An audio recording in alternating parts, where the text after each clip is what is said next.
Assalamualaikum warahmatullahi wabarakatuh. Tabib pun. Yang terhormat Ibu Dr. Herpratiwi MPD selaku Ketua Program Studi Teknologi Pendidikan. Yang terhormat Bapak Dr. Riswandi MPD selaku Pembimbing 1. Yang terhormat Bapak Dr. Enghelmi Fitriawan STM SC selaku Pembimbing 2. Yang terhormat Ibu Dr. Dwi Yulianti SPD MPD selaku pembahas, dan yang saya hormati rekan-rekan mahasiswa yang telah menyaksikan seminar hasil saya ini.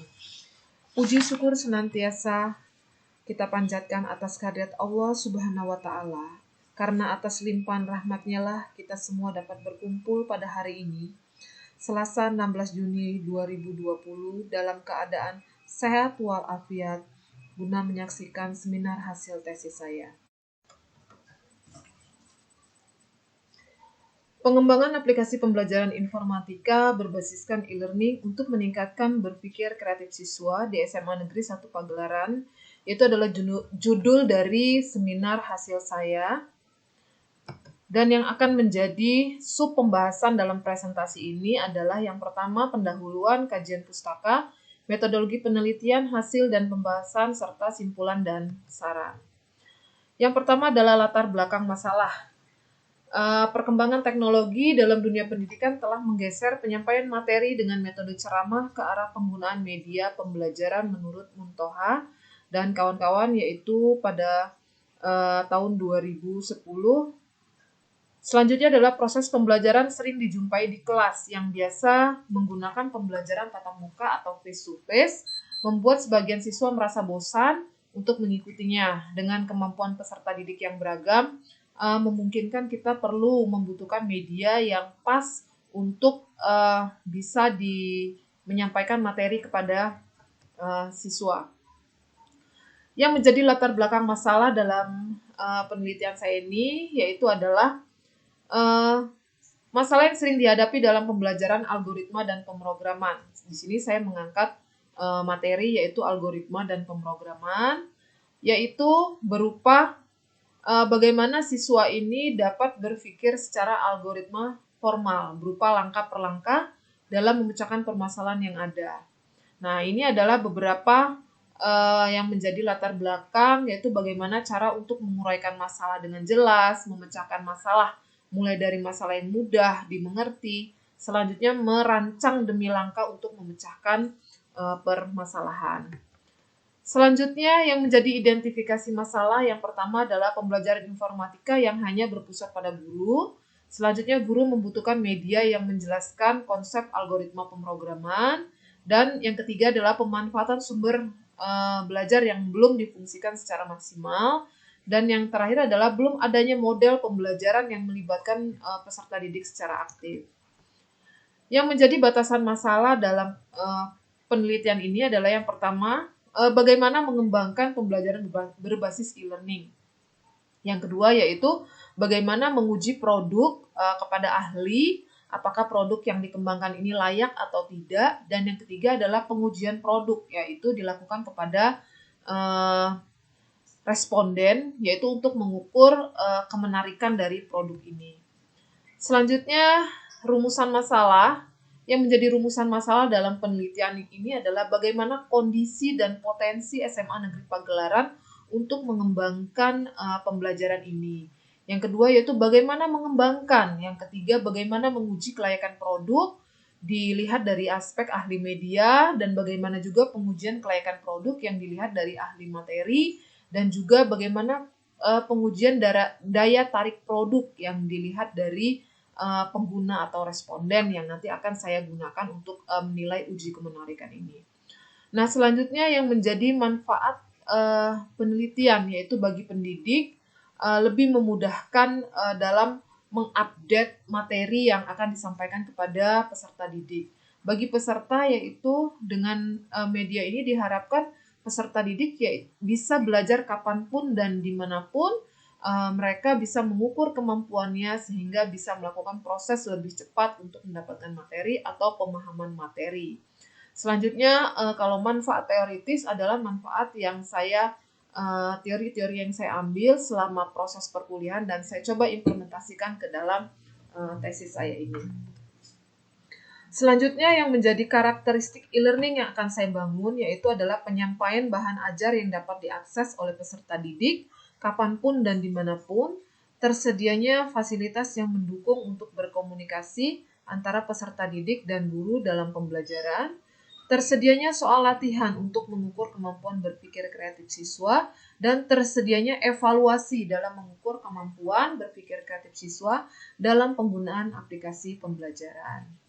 Nah, dari konsep yang sudah saya jelaskan, ini adalah menggambarkan latar belakang dari penelitian yang saya coba akan kembangkan.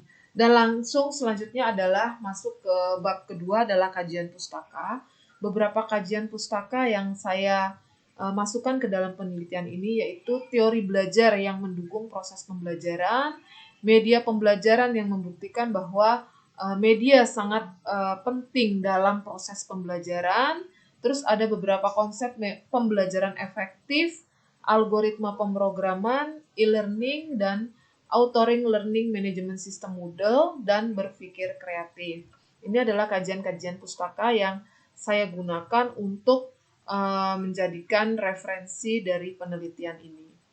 Selanjutnya saya juga coba mencari beberapa penelitian yang relevan atau beberapa penelitian yang mendukung dari tesis saya ini bahwa media e-learning sangat bermanfaat atau sangat memberikan perubahan yang signifikan terhadap berpikir kreatif dan hasil belajar yang positif atau yang baik. Seperti penelitian pada Muksin Wijaya 2012 yang berjudul Pengembangan Model Pembelajaran E-Learning Berbasis Web dengan Prinsip E-Pedagogi, yaitu mengalami kesulitan dalam pemahaman konsep.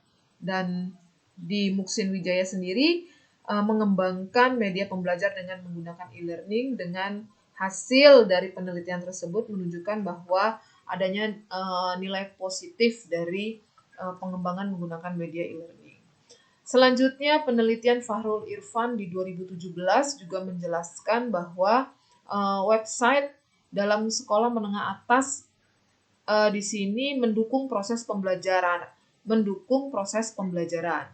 Selanjutnya adalah Nilsson Valencia di 2017 juga menyatakan bahwa e-learning mampu mendorong peserta didik belajar secara mandiri. Selanjutnya, beberapa poin dari kerangka berpikir yang akan dijelaskan dalam penelitian ini adalah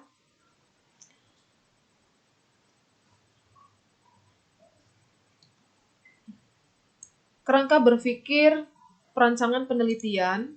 Di sini pertama adalah masalah, yaitu pembelajaran berpusat pada guru, menilai kriteria ketuntasan, kesulitan dalam berpikir algoritma, dan pemanfaatan media sumber belajar yang belum maksimal.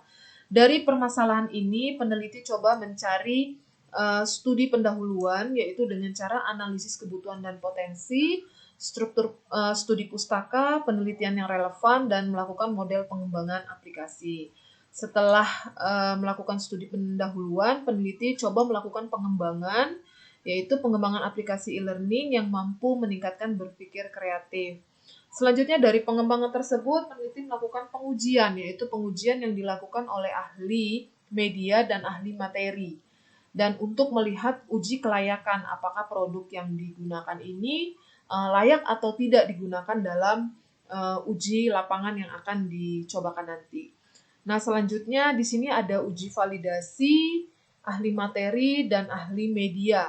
Selanjutnya, setelah mendapat koreksi dan beberapa masukan dari uji validasi, maka pengembangan aplikasi ini bisa digunakan oleh uji lapangan, yaitu di sini penguji melakukan dengan menggunakan kelompok kecil, yaitu 10 responden.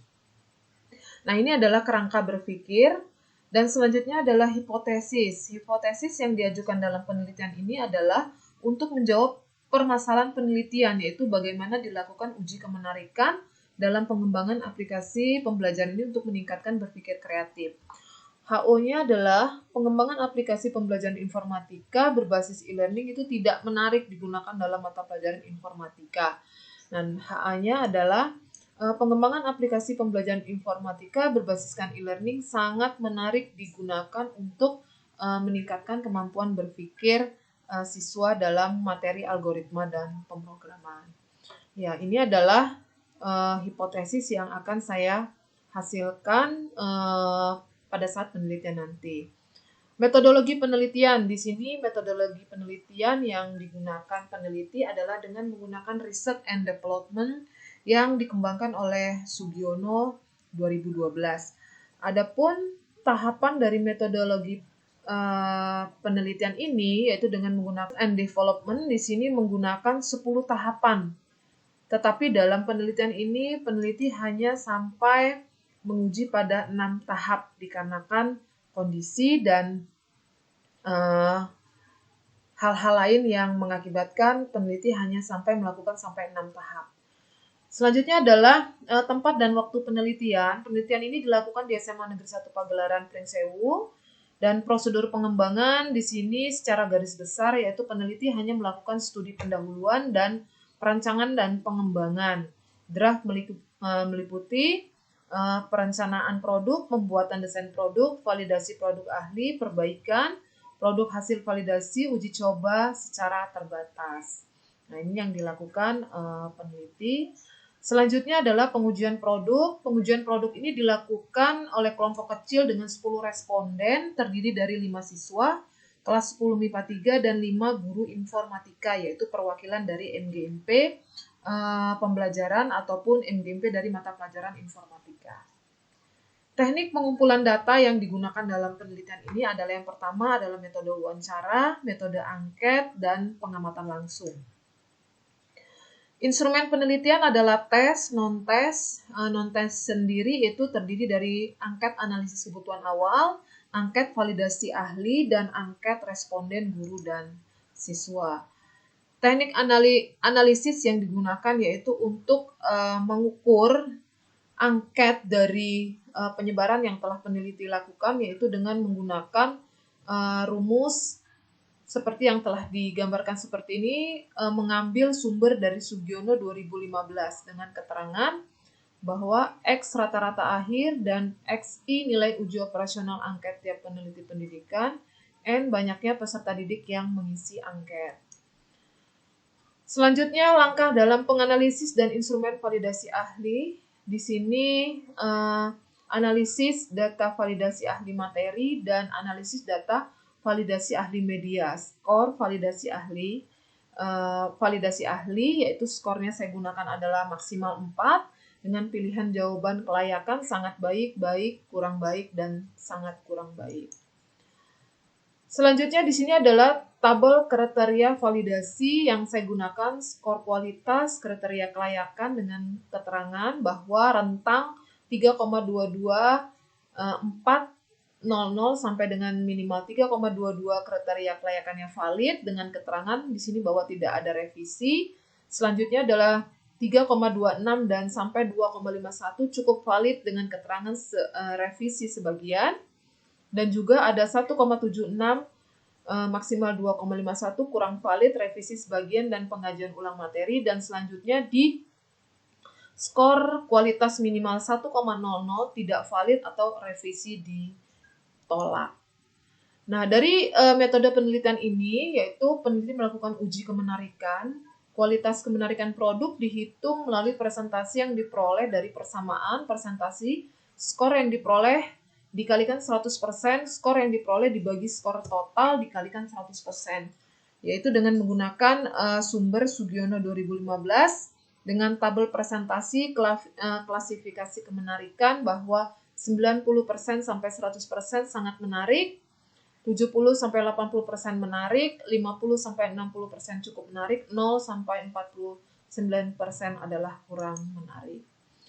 Metode penelitian ini, instrumen yang digunakan adalah instrumen pengujian kelayakan produk ahli materi, instrumen pengujian kelayakan produk ahli media, dan instrumen pengujian kemenarikan produk oleh responden. Hasil dan pembahasan dari penelitian ini berdasarkan kondisi dan potensi setelah pengamatan yang dilakukan oleh peneliti bahwa SMA Negeri 1 Pagelaran ini berpotensi untuk melakukan atau untuk menerapkan pengembangan e-learning ini. Dilihat dari kesanggupan siswa dan fasilitas yang disediakan oleh sekolah itu sendiri. Selanjutnya proses pengembangan yang dilakukan ada tahap pendahuluan dan perencanaan pengembangan. Nah, di sini dapat dilihat bahwa tampilan pengembangan aplikasi pembelajaran informatika berbasiskan e-learning. Yang pertama adalah tampilan awal, di mana di sini peserta harus masuk dulu ke alamat e-learning ini dengan alamat https elearningmudah.com ya. .org, maaf. Selanjutnya di sini ada pemilihan kelas ya, kelas 10, kelas 11 dan kelas 12. Peserta didik harus memilih jenjang pendidikannya. Misalkan sebagai contoh, karena penelitian ini diterapkan di kelas 10, maka harus mengklik kelas 10. Dan selanjutnya di sini adalah akses akun, username. Nah, di sini ada username dan password yang sudah diberikan admin sebelumnya. Karena kalau belum ada user dan password, di sini peserta didik tidak akan bisa mengakses e-learning ini ataupun untuk melihat materi. Dan ini adalah gambaran tampilan halaman materi, yaitu informatika ada part 1 sampai part 6 di sini sesuai dengan silabus yang telah dibuat, dan peserta didik bisa langsung memilih materi-materi yang akan dipelajari sesuai dengan silabus yang telah disampaikan. Selanjutnya ada tampilan virtual lab. Di e-learning ini juga dilengkapi dengan tampilan virtual lab. Kenapa di sini diperlukan? Karena di sini untuk pengujian langsung, sehingga siswa tidak perlu bolak-balik ke program selanjutnya ke Pascal atau balik lagi ke e-learning. Dan di sini disediakan siswa bisa langsung mengerjakan pemrograman yang dibuat. Jadi langsung bisa diuji cobakan di virtual lab ini. Nanti di virtual lab ini akan menguji kebenaran apakah program yang dimasukkan terjadi kesalahan atau tidak. Selanjutnya ada tampilan post-test score di sini dengan secara online, soal juga di random sesuai dengan materi. Jadi setiap materi yang disampaikan ada pre-test dan ada post-testnya.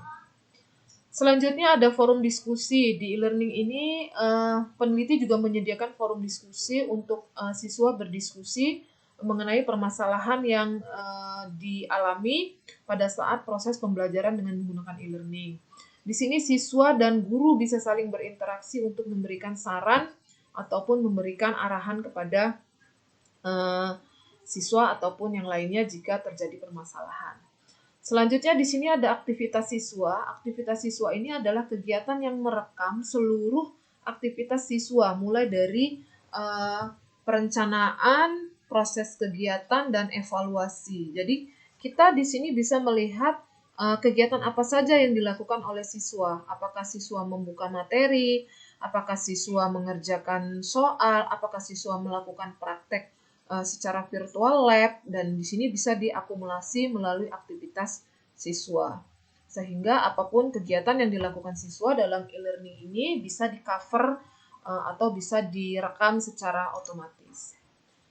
Dari pengembangan yang telah dibuat, peneliti melakukan uji validasi ahli materi, yaitu di sini ahli materi yang peneliti lakukan yaitu kelayakan isi, kelayakan penyajian, dengan kelayakan penilaian. Dengan aspek ada 5 indikator, ada aspek tiga aspek, kelayakan isi, penyajian, dengan aspek penilaian, dengan skor yang bisa dilihat adalah 3,58, dengan keterangan bahwa pada ahli materi menyatakan bahwa materi yang terdapat di e-learning ini layak untuk digunakan.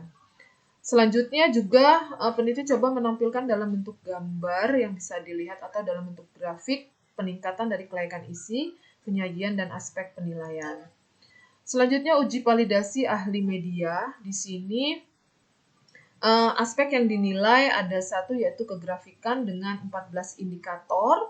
Validatornya ada 2, yaitu dengan total nilai adalah X46, dengan kriteria bahwa media ini layak untuk digunakan.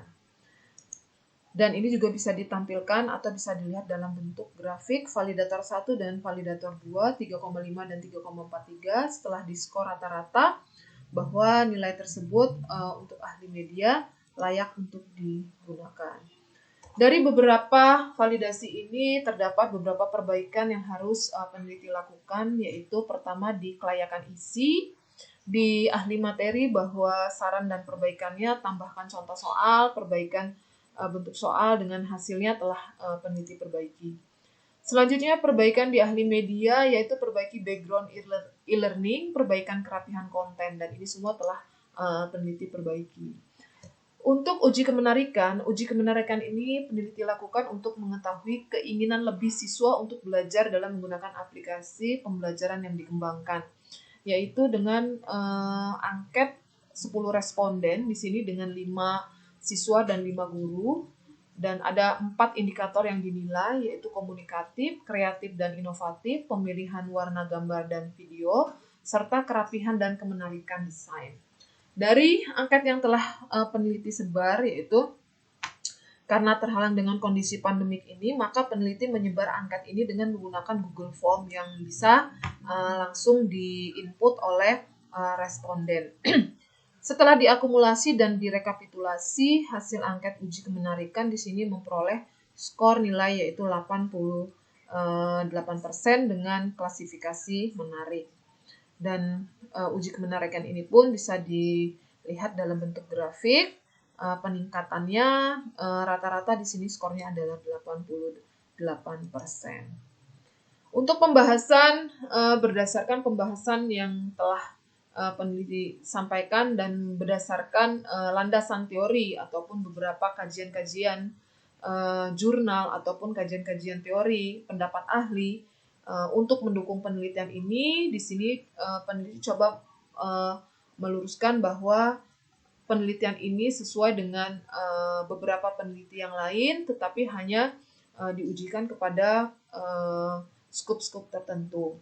Dan di sini juga ada menurut penelitian Sarabibi, menurut Regel, efektivitas dan esensi kemenarikan. Selanjutnya menurut Akbar dan beberapa pendapat ahli bahwa e-learning sebagai penyampaian program pembelajaran, pelatihan ini sangat mendukung untuk proses pembelajaran. Dan juga dari pendapat dan penelitian di atas sehingga dapat disimpulkan pengembangan aplikasi pembelajaran berbasis e-learning ini dinyatakan layak untuk digunakan dalam pembelajaran pada mata pelajaran informatika, yaitu materi algoritma dan pemrograman. Keterbatasan penelitian, yaitu penelitian ini menggunakan metode hanya sampai 6 tahap. Dikarenakan adanya pandemi wabah virus yang dialami seluruh negara, maka peneliti tidak bisa melakukan pada tahap selanjutnya. Selanjutnya juga keterbatasan penelitian ini yaitu hanya mengembangkan pada satu kompetensi, yaitu algoritma dan pemrograman. Keterbatasan peneliti yaitu hanya dilakukan pada tahap uji terbatas, itu pada 10 responden. Jadi jika peneliti bisa melakukan kepada uji lapangan yang lebih besar lagi, maka perbaikan-perbaikan ataupun saran-saran yang bisa digunakan untuk kemajuan dari atau perbaikan lebih baik lagi dalam pengembangan ini. Simpulan dan saran berdasarkan hasil penelitian dan pengembangan dapat disimpulkan bahwa potensi dan kondisi di SMA Pagelaran sangat mendukung. Yang kedua adalah proses pengembangan aplikasi pembelajaran e-learning untuk meningkatkan berpikir kreatif, yaitu memperhatikan indikator yang menjadi masalah dalam materi algoritma dan pemrograman. Hasil validasi ahli media dengan skor rata-rata 3,46 menyatakan produk layak untuk digunakan, dan hasil validasi ahli materi produk mendapat skor 3,58 menyatakan produk layak, dan hasil rekapitulasi angket uji kemenarikan dari 10 responden mendapatkan skor nilai 88% dengan kriteria menarik. Jadi dikategorikan bahwa media ini bisa digunakan dengan kategori menarik. Saran yang dapat diberikan yaitu dengan pembelajaran ini bahwa sekolah dapat mengaplikasikan produk yang dikembangkan, sekolah dapat merekomendasikan kepada guru mata pelajaran lain untuk menggunakan e-learning. Penelitian lanjutnya dapat mengembangkan aplikasi pembelajaran e-learning yang lebih interaktif lagi, sehingga di masa yang akan datang diharapkan tidak adanya kendala lagi bagi siswa dan guru dalam proses pembelajaran informatika yang berkaitan dengan materi algoritma dan pemrograman. Baik, ini adalah gambar proses siswa sedang mengerjakan dengan menggunakan mobile, handphone. karena kondisi pandemi yang tidak bisa memungkinkan siswa untuk datang ke sekolahan. Dengan adanya e-learning ini, peserta didik bisa mengakses dengan menggunakan handphone. Selanjutnya ini adalah dokumentasi yang peneliti ambil, pengujian kelayakan kepada beberapa guru MGMP. Jadi pada saat pelaksanaan MGMP, di sini peneliti coba menyisipkan untuk menilai bagaimana kemenarikan atau bagaimana masukan dari uji kemenarikan ini. Dan ini adalah hasil foto yang peneliti lakukan dengan menggunakan Cisco Webex Meeting untuk menilai, karena kondisi yang tidak bisa secara langsung guru-guru bisa mengaplikasikan. Oke, baik, ini saja presentasi yang peneliti sampaikan dalam seminar hasil ini. Mohon maaf jika dalam presentasi terdapat banyak kesalahan, terdapat banyak kekeliruan. Peneliti sampaikan hanya sampai di sini. Terima kasih saran dan kritik dari pembimbing dan pembahas untuk kebaikan hasil tesis saya ini diharapkan. Terima kasih, saya tutup. Wassalamualaikum warahmatullahi wabarakatuh.